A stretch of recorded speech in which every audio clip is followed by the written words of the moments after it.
Ooh, what up, no? It is another Thursday. This is Knockouts and Three Counts, and apparently all I want is a nap right now. But before we get to that, we got a great show for you tonight with the homie Dale Patrick's fresh from Japan. But I got to tell you about our sponsors over at Potter's Tree Service. If you're in the need for tree removal, tree trimming, chipping service, storm damage cleanup, walnut logging, lot clearing, and now if you just need your fucking grass cut, because I know I don't like cutting grass. If you need to get your grass cut, Potter's Tree Service can get you together with that. You don't need Hacksaw Jim Duggan or a 2x4. Just call Asa. They'll get your tree looking nice. Get it out the way. Call them. Tell them Knockouts and Three Counts sent you, and enjoy the show.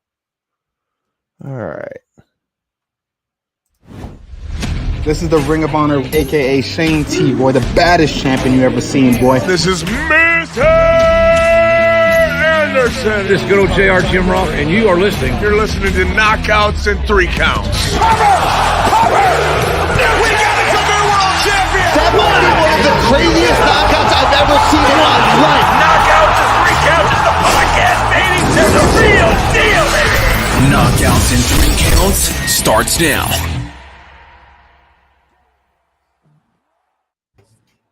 Up, no, like I said, this is another episode of Knockouts and Three Counts, and you can probably see the fumes coming from my eyes, but we had a great show for you coming on a Thursday, and we've got the return of our guy, Dale Patrick's from Japan, man. How you doing? I'm doing pretty good, man. Doing pretty good. So you got to tell me, are you happy to be back in the States, or do you still wish you were in Japan? I don't know. I haven't really fully acclimated to being back yet. I don't know. I'm kind of in the middle of everything right now. I feel that. How long were you in Japan for? It was like a month and a couple of weeks, so like 6 weeks, I think. I'm not really sure. It was something like that. That's a long ass time to be away from home. How did you adjust to things, man? Like as far as like the language barrier, obviously the whole culture is different. The food is different. How did you adjust to like all these many things? Luckily, there's people at the that were at the dojo that kind of like helped with a bunch of that stuff.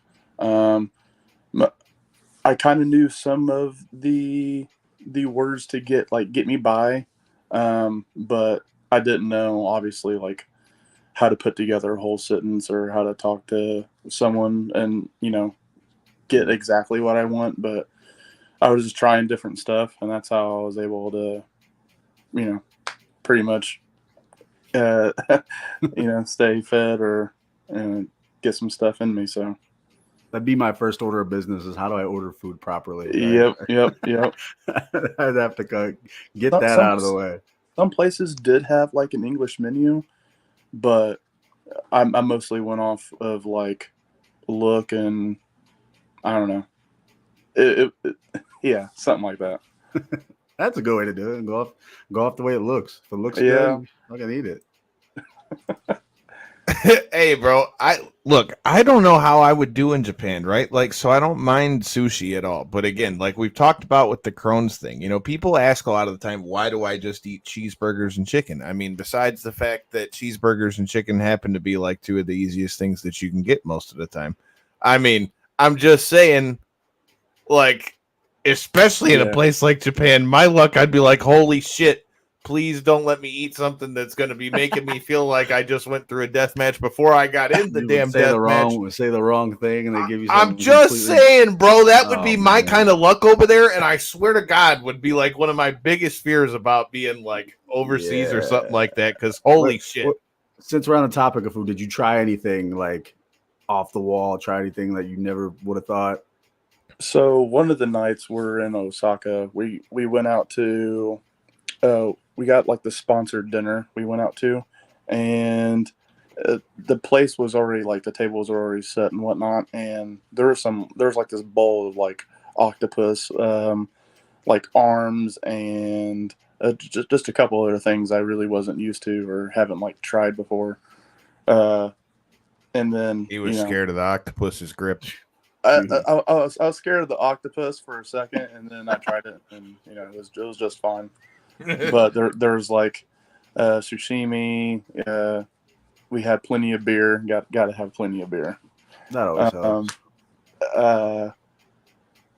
I don't know that they have like they make their own fried chicken over there, and their fried chicken is completely different from ours. And I'm not gonna lie, man. Like KFC's got to step their fucking game up or something, dude. I don't know. A lot of this stuff was just. It really wasn't too shocking in that sense. It was more or less the language barrier that was trying to get past. But other than that, it was pretty fucking dope. All right, we got more comments in here. Wagyu burgers are so good. Okay, I gotta try me a Wagyu burger and see how I'm feeling on this. Is this a brand of style burger? Is this like a whole different meat? It's the kind of meat. I'm pretty sure it's the kind of meat like Wagyu meat. Like, yeah, I've never tried a Wagyu burger, so I've got to try that. Donald's got some good questions in there as well. J-Bone, man, like I said, I was on fumes. You were missed last night at a day to remember, sir. Oh yeah, I seen your Snapchats this morning though. Looking. Yeah, good. I know it only took Great it fucking 10 hours to send my fucking Snapchat, but hey, you gotta love Michigan Lottery Amphitheater and their service and their parking, of course. yo, it's like a mini pine knob, and yes, fuck the parking because it made me look like a whole dumbass. So we can talk about that. You know, I learned today. We're going to talk about this too. You know, we've got let's see. Don't say Baka. We're going to talk about Baka Gaijin over there from while you was over there in Japan. Apparently, I was the Baka Gaijin last night because I couldn't figure out where the fuck my car was after the show, and. Yeah, dude, it was, I gotta say, this is the first time I've ever seen A Day to Remember. Shout out to A Day to Remember. It was a banger-ass show. It was them 4 years strong, the story so far, and I can't remember the other one. But, yeah, dude, it's like a mini Pine Knob, so you already had me sold at that, because anybody that knows me knows that Pine Knob is, like, my favorite place to, like, see a concert in summer. Secondly, again, I've never gotten to see A Day to Remember. So that was badass. It was like taking me back to like my Warped Tour phase. So I was like, fucking love it. Oh, yeah. Oh, like, yeah. And then I see all these people up on the crowd surf, and the pit was going like a son of a bitch, man. They had a big circle pit going. I'm like, man, take me back to the high school days. Or J-Bone can attest to this. Take me back to Cheapy Creepy last year. Oh, boy. Guy out in an Orange Cassidy get up. Let's go. Yeah, he did that. I was there for that. Hell yeah! That was a special place in time right there. The footwork was impeccable. That's all I'm gonna say. Definitely. Fucking, I got into the mosh pit. This guy knocked me on my ass, and because I had slipped on a drink, and the guy hit me right when I slipped, and my knee just like I was like, holy shit! I thought I fucked my knee up, and this guy smashed into me. And then I'm like, yeah, I'm done with the mosh pit. I stand back up, and then what do you know? Uncle Chase, I just saw you like this video. Shout out to everybody who's watching this. Please like, share, comment, all that good stuff.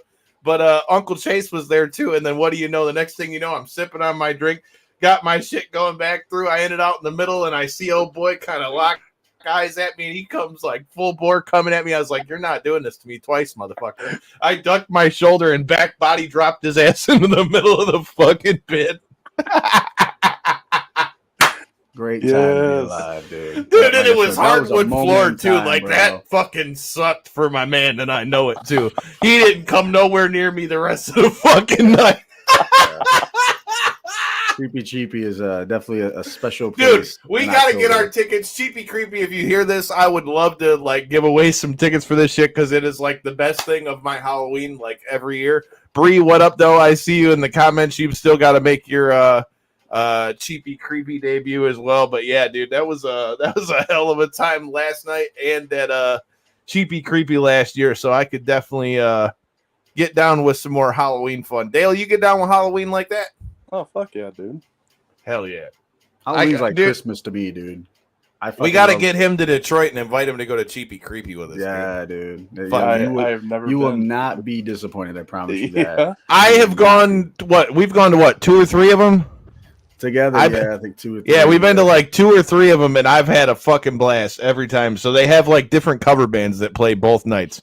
Everybody's in costumes. They got this thing you can like grab for like random drinks and stuff, and I ended up drinking this nasty ass coffee beer drink because I did. It was the one that I ended up getting out of the bucket, and I was like, "What the fuck? This is like chocolate." Donald, I'm trying to explain to you what Sheepy Creepy is. You need to join us at Sheepy Creepy this year. Essentially what it is, it's a 2-day rock and roll concert. All the bands, all the local bands are dressed as their favorite bands, playing covers by their favorite bands. Metallica, etc., by some local band. I don't even know who it was. Whoever it was. That was so badass, but somebody got backdropped in that bitch. Yeah, they killed it. There was actually one. Listen, this was a good one. There was a rock band dressed up as every version of Britney Spears.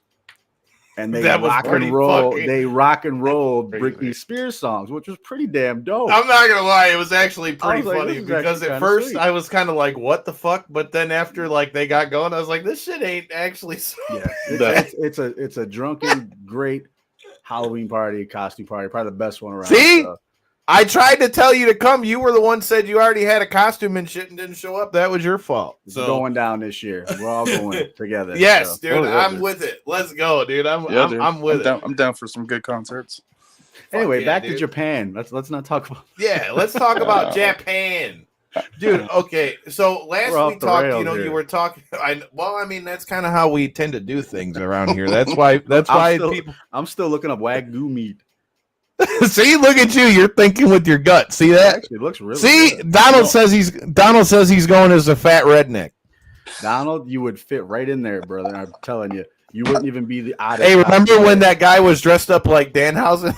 Yes, dude. Yes. He was, and what was fucked up, and it made me feel so good too. Shout out to my man too, because like, of course, we're both dressed up as wrestling people, so you had to take a picture and shit. Right. And the guy already knew what the show was, so I was like, you know what? Hot damn it, it's getting around. He already knew who the fuck it was. There was nothing out of the ordinary, nothing shocking, nothing crazy at Cheapy. Can I just say, expected there? My only downside to dressing as Orange Cassidy is I'm pissed that I didn't think in time to get the video out when we were there with Adam Cole when we were in fucking LA, and I didn't get to fucking show it to him. I was like, son of a bitch. Of all times you couldn't have had your phone. I was like, I figured he'd get a kick out of it. And I'm like, son of a bitch. Talk to these motherfuckers for about 15 minutes and didn't even think about it. Yep. Gotta love it. But like J-Bone said, back and before we get off the subject, a Day to Remember fan, yes, no, or in the middle. Dale, you rock with a Day to Remember at all? Okay. So I'm not good with like song names or remember any of that shit, but I think I've heard them once. But they got All I Want is one of their big ones. Is they got a shit ton of them. That was the best part about last night. Like they played about like 6 songs that they haven't played in like 10 years. So like me being one of the old fucks at that concert, because I remember going to see him when I was like 15 at Warped Tour and shit. I'm like, man, I just hope they don't play all the new stuff and they don't play nothing old. And then so like the fact that they played a lot of the old shit like made fucking that was like the best part of the whole fucking thing for me. But we'll see what happens. But like he said, I got a lot more questions about Japan. Like I said, last time you came on the show, you were talking to us about how Japan was one of your major goals in getting to do all that stuff. Did it live up to your expectations of what you expected? Like not only like the experience, but like did the wrestling itself live up to the experience? I mean, I feel like I'm going to underplay everything because everything that I had in my mind before I went was like everything was way more whenever I got over there. Like the wrestling was fucking awesome. People respect it so much more over there. They understand. There isn't like it was just a really, really good fucking time. Hanging out with Pondo, hanging out with a bunch of the guys, hanging out with like people after the show, and I don't know. It was a time that I for sure won't forget, especially. But it was just really fucking fun, man. It was a really good time. Well, you led right into something else we had to ask about. Pondo happens to be a past guest of this show as well. Talk to me about that, dude. Fucking, what was it like being over there in Japan touring with Pondo? Him and I really have never gotten to like hang out or like chill with one another, and so I didn't know how it was going to be. Not that I was worried about it anyways, but Yeah, no, it was fucking awesome. We went to the movies. We saw Godzilla -1, and In then Japan, that's dope. yeah, dude. Hell yeah, We man. went to Godzilla store. Um, we went to Fuji Q over by Mount Fuji. That was fucking dope. I don't know. There's just a lot of things that memories and times of Pondo that I'll have forever. It was a fun time. Any good stories?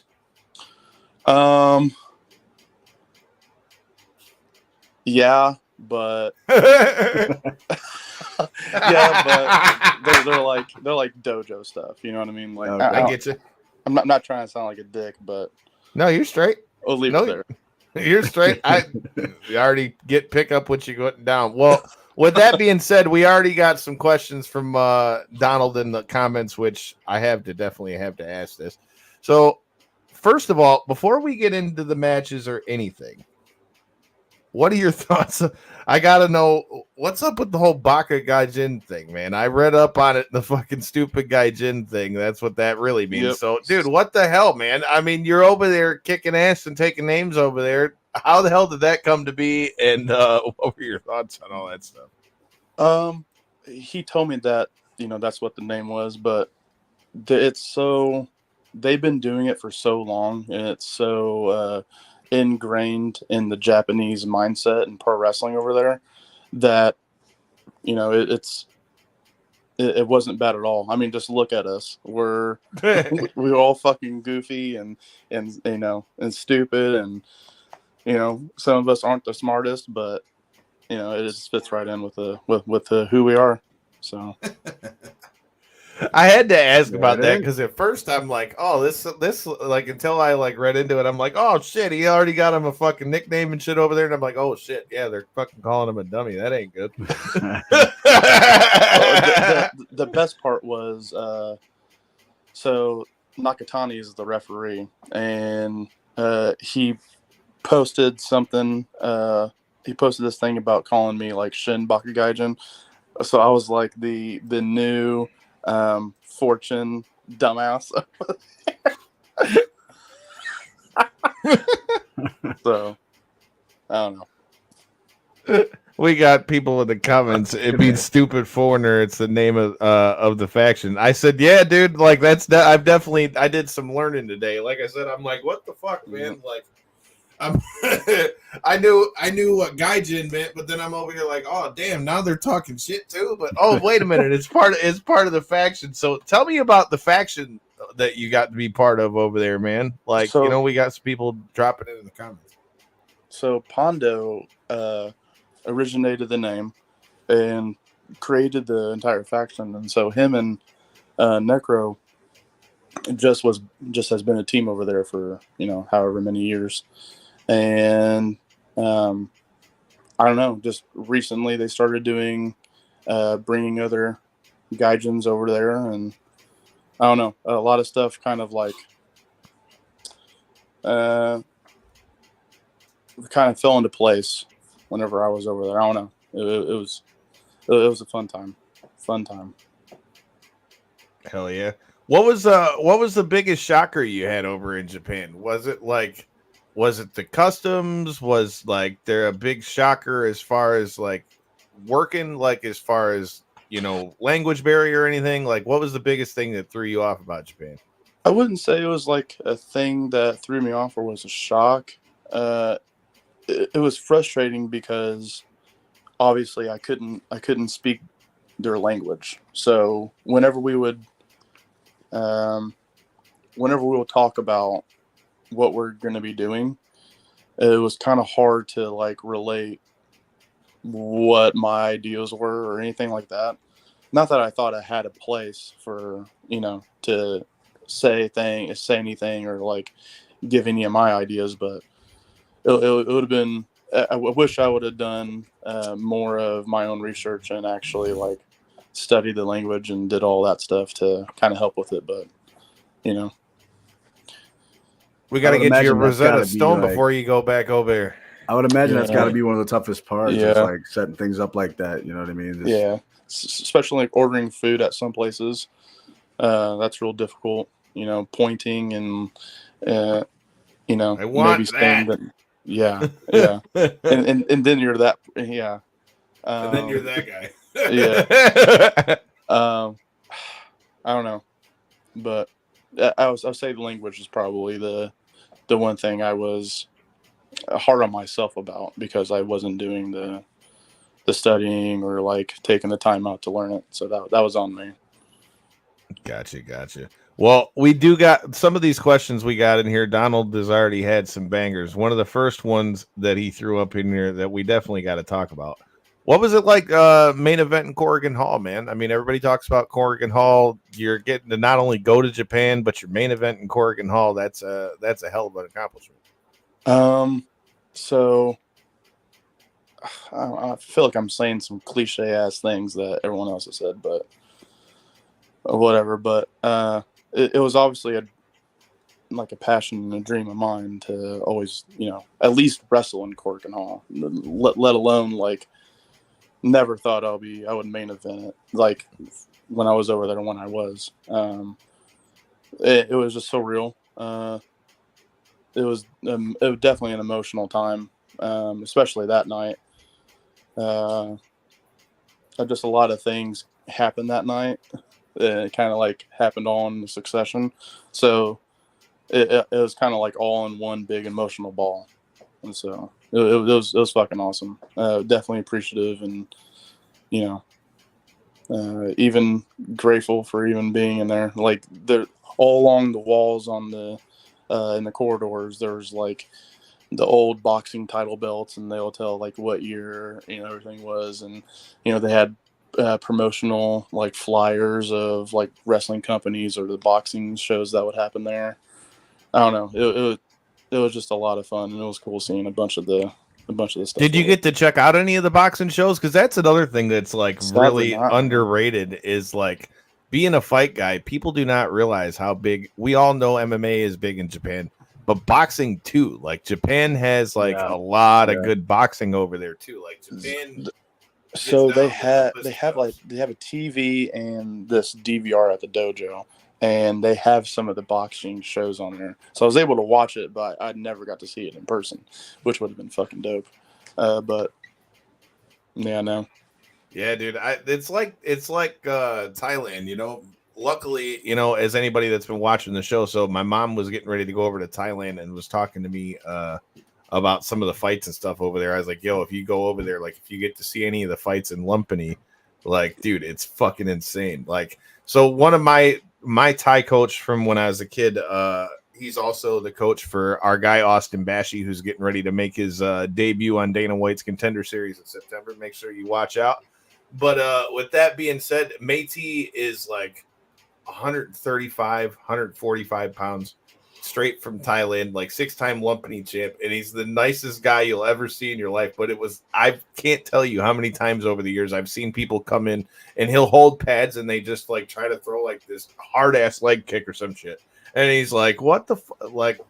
Oh yeah, and then and dude, his legs are like baseball bats, so he'll just like let loose, and you'll just watch him like, you fucking like just get hit and just fucking crumble. I'm like, oh, you dumb motherfucker, man! I swear to God, Métis is the man. I still do not want no smoke with that guy. Hell yeah! So for anybody that keeps asking, can Austin Bashi strike? Just you wait.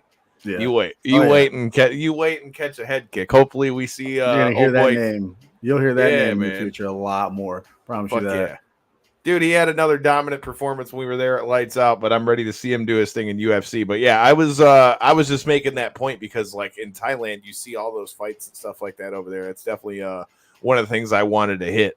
But another thing we got over here, Donald coming in with all the good questions. Of course he does, because it's deathmatch stuff. But wondering how it made you feel when Say came out and said you were a one-of-a-kind rare breed and one of the only guys able to step up on short notice like that. Well, Donald, I appreciate that, dude. And me and Say, I would say, became a little closer of friends than what we were before. Before it was kind of like just ordering shirts from him, but I actually got to sit and spend some time with him and chat with him, and yeah, he's good people, really good people. And I wish he was able to come over here to the States and like chill out and go to shows for a second, but it is what it is. It was a good time. Well, clearly things went well for you over there in Japan because you're getting ready to go back there again soon, ain't you? Yes, sir. Yeah, yes, sir. Talk to Round me two. about that. That didn't take too long to book the second excursion before you even out there, man. They extended it twice and made me look like a dumbass today. I don't know, man. It's really hard for me to think about that kind of stuff. I don't know. I guess what I'm trying to say is I'm really hard on myself, and I don't like. Sometimes compliments like that kind of get me, but yeah, no, it was. Everything was just surreal, and it kept like smacking me in the face of just like everything that was happening. It was a bunch of good stuff. None of it was bad, obviously, but it was just one thing right after another. Necro got hurt, needed someone to replace him. I stayed there. I offered. Then we were about to go back home around like the start of May, and then found out that Big Joe, he got an infection in his leg. I don't know if he like made a post about it or said anything about it, but that was kind of the thing there for a second, and so I stayed for that. They asked me to, so here I am. I mean,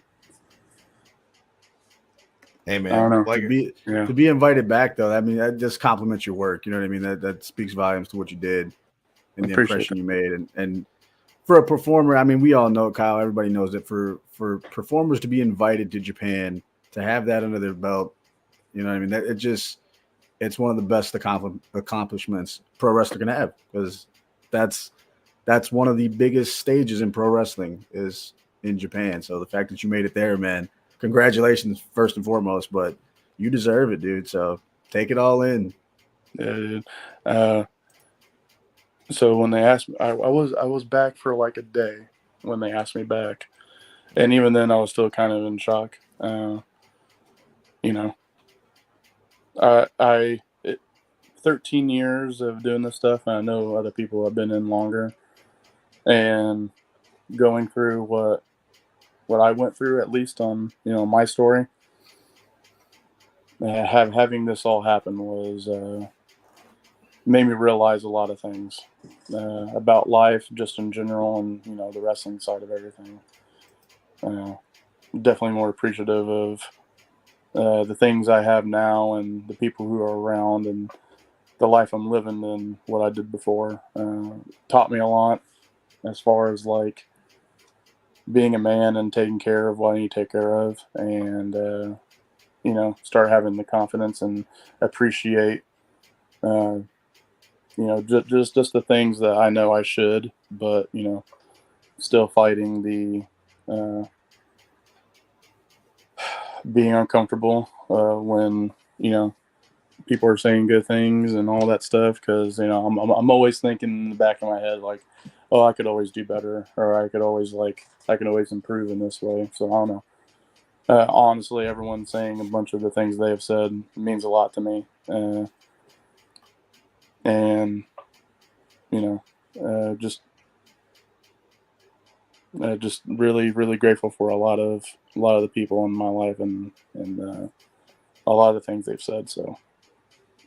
Well, dude, I mean, we got to talk about it with you offline when we were at Circle 6, man. But I mean, like, that's something I can relate to that totally. Like, I mean, we have people come up with the show all the time about this, that, and the other. Dude, I don't do good with anybody saying I did anything good, because I've always been my own worst critic. Like, because of like CP, Crohn's, all that stuff. Like, I am my like own worst critic. Like, to the point where it's like it's like a blessing and a curse for me, because it's like I feel like on one hand it's like the thing that made me be able to do all the stuff that I'm able to do, whether that be fighting or whatever it was. But at the same time, it's the same thing that gets in my way when it comes just to like, I don't know, putting yourself out there, whether it's just when you meet people, when you're in awkward situations, like that kind of stuff. But then it's like, it's funny how you can be, you know, this dude who's out here kicking the shit out of people in death matches 1 minute, and then people don't even realize on the inside of your head, oh shit, I feel really they want me to do this shit. Like, oh, I don't fucking know, but I'm gonna go smoke this dude with this barbed wire bat real quick. But when we were doing like the pictures and stuff, and over at the gimmick table, people always came up to us and was always shocked that, and some of them could speak, you know, a little bit of broken English, and was telling us that, oh, we thought you guys were crazy and doing all this. You guys are the nicest people. So, yeah. I mean, being a dick, I just don't understand. You know what I mean? Having an ego about this shit, I don't get. I don't know. That's just me.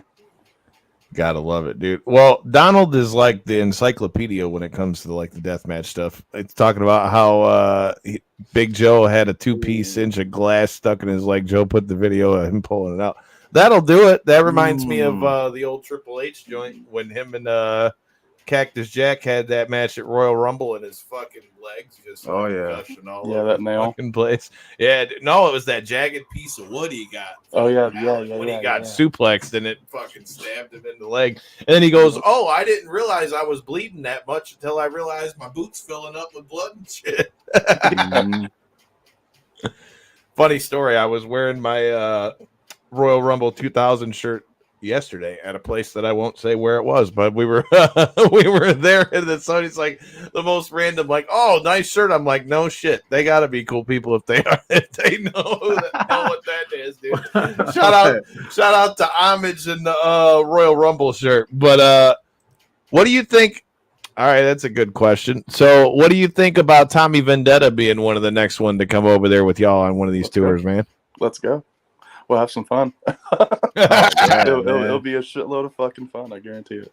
I like it, dude. You know, and another thing Donald asked about there, talk to me about, you know, it's another thing that you talked about on the first episode you were on the show, that getting to wrestle for Big Japan was something that you had really wanted to do, and that getting to wrestle for that promotion in particular was such a big thing for me. Talk to me about your experience there, man, and like what you doing with that stuff. Like, you know, because Donald's saying he sees you as being maybe a mainstay over there. So I think, in just my opinion, you know, Big Japan to me was and has always been a dream to go work at.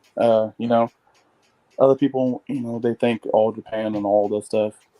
But I like Big Japan for not only the years they have done it, and not only for the people that are there, like a bunch of these legends that has come through and has stayed, and like a lot of this shit has humbled the fuck out of a lot of people. You're seeing, you know, Ito tearing down a ring, and he's been doing it for you know, almost 30 some years. You know, Abdullah Kobayashi helping tear down a ring. You know, fuck, man. What? I don't know. Just a lot of respect. A lot of respect to a lot of the people there at the company. And, you know, again, and a word that's overused, but grateful for even being thought of, even in that light. Because I wouldn't have thought myself in that light at all, you know. So just being there and being appreciative and accepting and, you know, learning constantly. Yeah, it was a fun fucking time. And you know, if it does wind up happening, and if I do become a mainstay, you know, it'll mean the fucking world to me, obviously. You know, because anyone would want to have that. A shitload of wrestlers out there that wants to go to Japan and, you know, wants to do this stuff. So if I can go over there and, you know, at least make it happen, and, you know, at least prove and show and keep growing. You know, That's what it's all about, right all there, about. man. Oh yeah. Now I'm you not gonna mentioned lie. you're going back pretty soon. Is there anything you want to do differently for your second time around? Anything else you want to try as far as anything? Yeah, I there's a lot of things that I would want to do differently on this one. I would like to start actually start taking like courses on learning how to speak Japanese, so I'm able to have like conversations with the fellow workers and all that stuff. Just to be able to like even after and we go out and eat and whatever. Just to be able to talk to people would be would be awesome. Yeah, I would say that's like my top priority is learning how to speak Japanese, at least. Right on. I dig Hey that. man, I can get down with that because so I think the only foreign language I ever learned a little bit was Spanish, and the sad part of it is, man, I feel like I could like half-ass speak it like when I was in high school learning it, and I couldn't tell you shit about it at this point. So I could totally understand why being in another country, how that would just be like, oh my god, that would have to be so frustrating because you want to like communicate, and I can't, especially for a motherfucker like me, because I mean, I could. Lord knows I can talk, number one, but I'd like to think half-ass articulate guy, and I would feel like a complete dumb fuck over there. Oh, dude, I was getting so pissed at myself, man, and I was never getting frustrated with them. I was getting frustrated at myself trying to keep up. Yeah, trying to keep up and show or like express in some sort of way what I'm trying to talk about, and then when they would finally like understand. I'll be like, oh, fucking thank God. Fuck. Yes, they know what I'm talking about. Yes, fucking finally. I would never be able to manage, dude. I can't speak any other languages. I mean, unless I'm drinking like tequila, but that's a story for a different time. Are those other languages, or are those like slurs? Yeah, it's more slurs, but you call them. Hey, all I know. I mean, I might have seen some of those slurs with your grandpa Bladder when we walked out of the nerd bar and you decided to get that tequila margaritas, baby. Spandex Nation. Oh my god, I gotta pee. Well, no shit, you just drank half of a Dude, 30 margarita. I had like a 40. What was it? Like, I don't know how big that margarita was. That was a pretty big ass margarita. Like a 40-ounce margarita. I had to piss like every 10 feet. It was crazy. With how hot it is in Michigan right now, I could go for one of those right now. Let me get one of them big old drinks like that I just walk around with right now. Hell yeah, that's what I'm talking about. Good thing WrestleMania is in Vegas next year. God damn it, I can't wait. This is gonna be a hell of a time. Bring your bail money. Dude, shut the fuck up. Don't say nothing like that to me. Johnny at the nerd bar, if you set me up when I show up to the nerd bar, I hate you. But I wonder if we'll have another Sabu story that I can't tell on the air again. But with that being said, so you got to tell me, dude, what was your favorite match in your first run over there? I at least have. I mean, there was a lot. One with Kamitani I liked. And then I had one with Kobayashi. And then we had like a tag match with Ito. I want to say in Kikuta or Oshino. It was one of those two. But being in the ring with those three was fucking awesome. Had a tag match. It was me and Heater versus Ito and Oshino. And I was, dude, Miyamoto can fucking go. Like the video just doesn't do it justice. He goes fucking in and he goes hard. He's dope. Why fuck around and find out? Why he's not brought over more to do stuff? I don't know. Well, we're putting that shit out in ether. Bring him over here. We need to see some more shit, man. Let's go. Yeah, dude. Hell yeah. I love to hear that kind of stuff, man.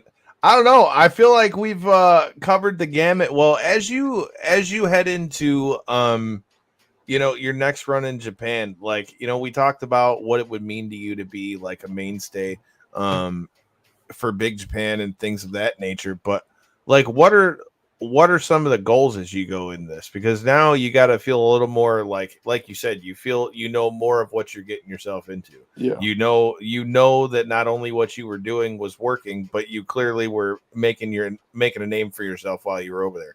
Now that's got to give you a different mindset as you go back over there to Japan.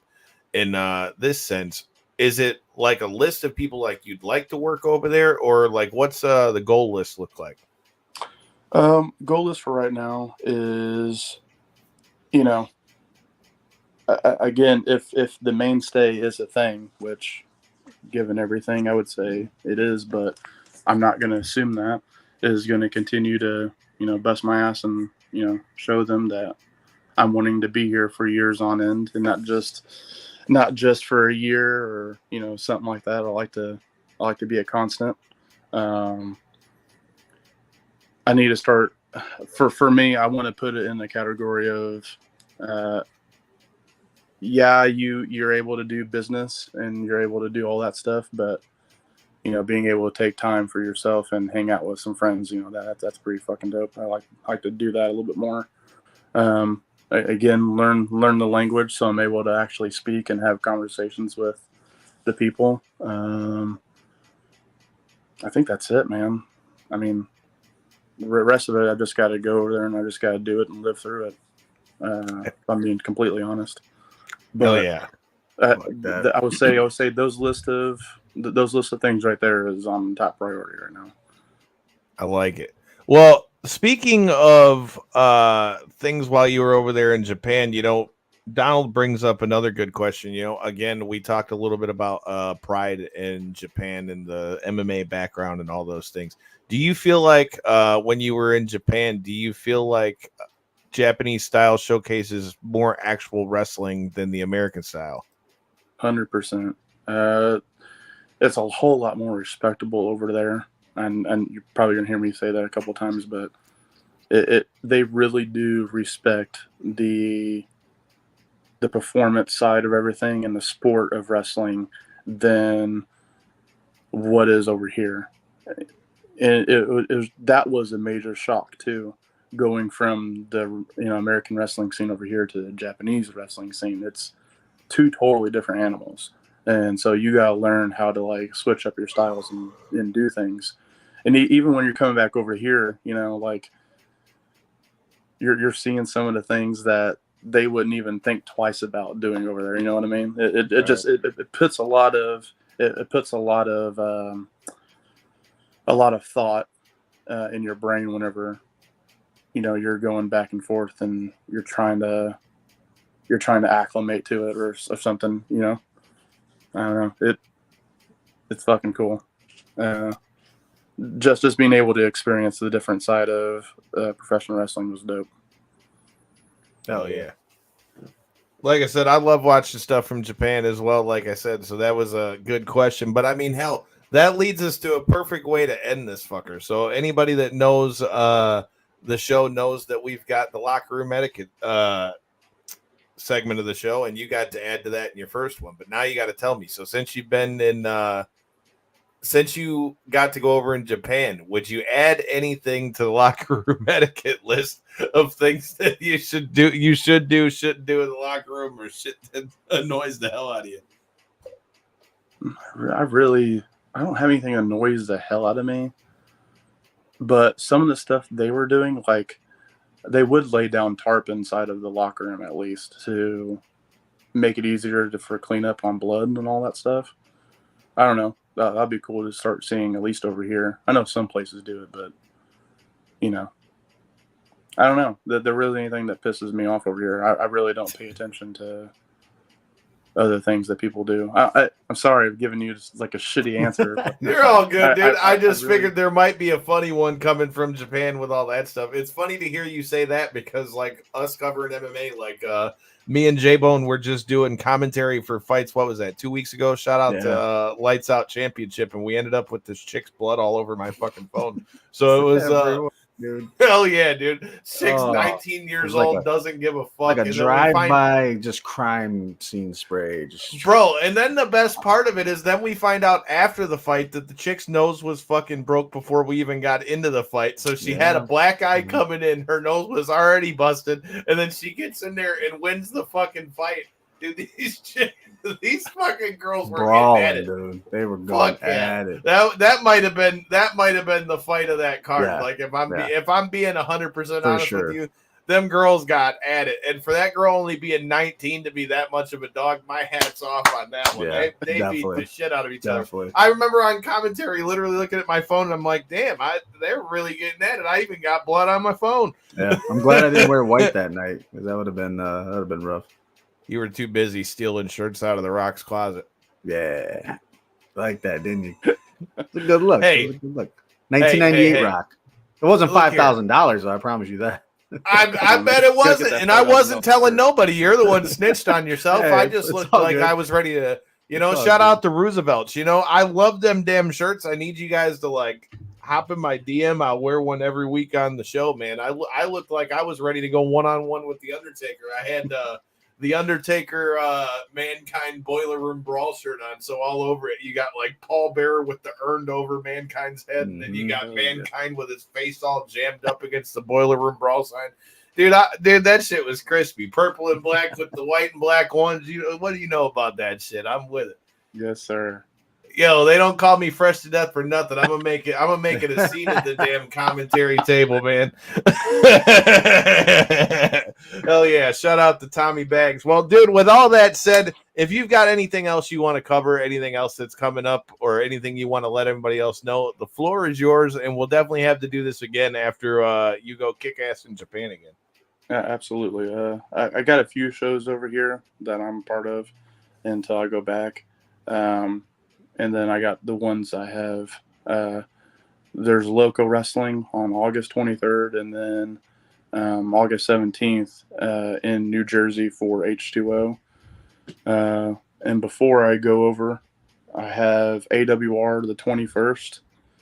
The 22nd, I have HCW here in Terre Haute, and then the third one is Every Child Wins, and there's Shane Douglas and Sandman's going to be there, and Francine and Lafayette. So that one's going to be dope. Hell yeah. We just saw the franchise get inducted over into the XICW Lifetime Achievement Award and stuff this last weekend here at Lincoln Park. Shout out to the franchise. Definitely one that we got to have happen. And shout out to Zach Gowen, dude. You already know. I got to shoot the shit with Zach Gowen and tell him about how as the kid with CP seeing the dude with one leg, go figure, it was fucking inspiring to a young 11-year-old brat like myself. So, stay tuned. Maybe that might be one that's coming to you soon too. So until next time, and in the in-between time, make sure you guys hit that fucking subscribe button. And hey, shout out to our friends from Invicta FC. They said they had the big announcement. You heard it here first. Zoe Nowicki is getting ready to fight June 28th. Going to be live on CBS Sports. Hit that motherfucking button and watch her go kick somebody's ass. Peace.